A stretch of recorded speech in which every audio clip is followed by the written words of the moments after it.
Alrighty, here we have my series for Begoth, Devastatia. At first I thought it was Devastatia, or that's probably, but I had been misspelling it for a while, so it's Devastatia. Devastatia. There we go. I actually bought her a year ago off eBay from China. So she's the one doll that bridges my collection from the one I've had for several years and the new lot that I just purchased. She has this fluffy feather boa because she's dressed in a vintage polka dot halter neck style dress.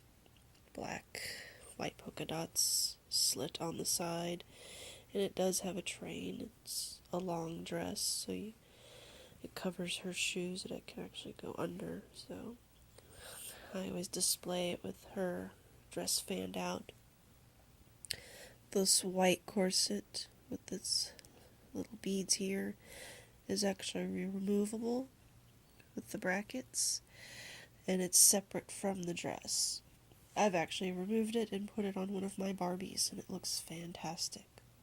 She also has these fingerless arm warmers, which are a nice gothic touch, but she actually looks pretty good without it, with the feather boa. On her beautiful head here, we see the dragon tattoo. The tongue is the eyebrow, forked tongue at the end. Beautiful pale blue eyes, dark red lips outlined in black.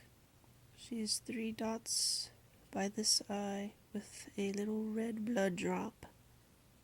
Her ears are pierced twice with little rings. She has the beauty mark piercing and then her bottom lip.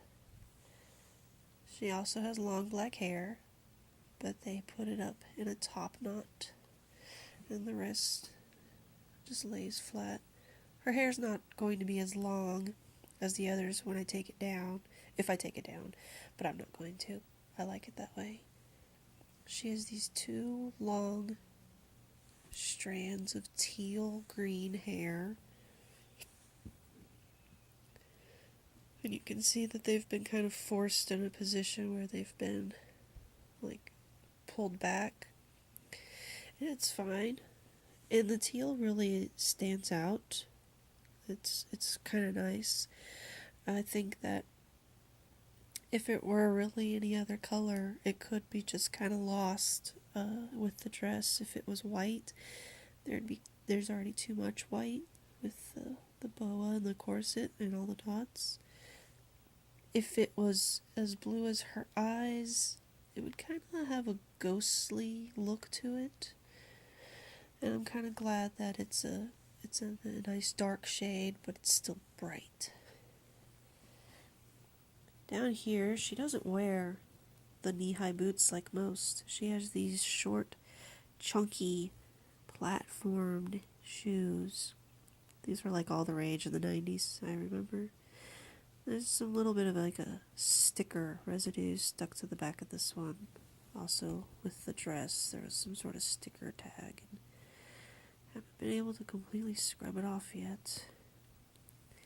But it has a buckle here in the center, rounded front.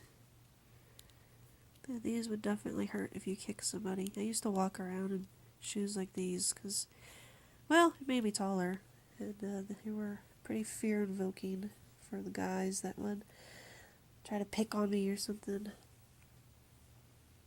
But she is a Series 4.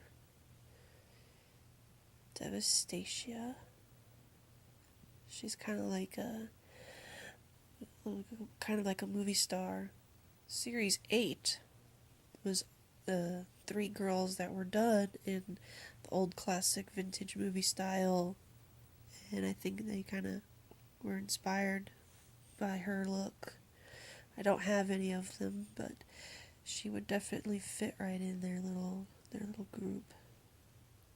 She's very beautiful. Her arms also can rotate out And she has snap joint knees.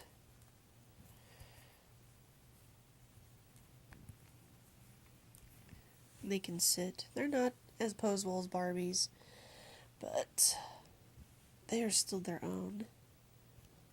They are still beautiful.